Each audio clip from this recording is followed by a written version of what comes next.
Hello guys, আসসালামু আলাইকুম। কেমন আছেন আপনারা? আশা করি ভালো আছেন। আলহামদুলিল্লাহ আমরা ভালো আছি আপনাদের দোয়ায়। আজকে আমি বাজারে গেছিলাম, পাঙ্গাস মাছ আনছি, ছেলে মেয়ে পছন্দ করে। আর আমার শ্বশুরের জন্য জাটকা মাছ আনছি। তো দুটোটি মিলে একসাথে ভাগ করতে আসছি। কখন সময় 3টা বাজে, মানে আমি ওখানে দুপুরে খানা খাইনি, মানে লাঞ্চ টাইম যাইতেছে গা, খাইতেও আছি। তারপরে এডিট করতেছি, মানে বয়স করতেছি।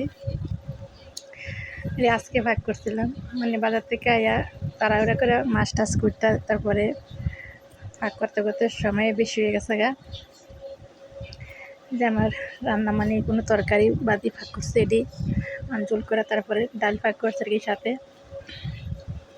হালকা সময় ছিল না কোনো তরকারি ভাগ করতে, সময় মানে পাইছি না, যে ডাল ভাগ করতেছি। তারপরে দেখবে আমার মামনিরে খাওয়া দিছি। মামনি তুমি খাও, আমি এনো খামো একসাথে।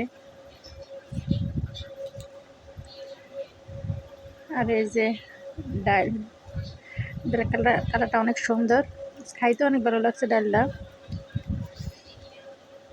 আর এই যে মাছ তরকারি, সেই স্বাদ হয়েছে। ভাবছি ভালো লাগবে না, পাঙ্কাশ না ভালো লাগছে। আল্লাহ হাফেজ।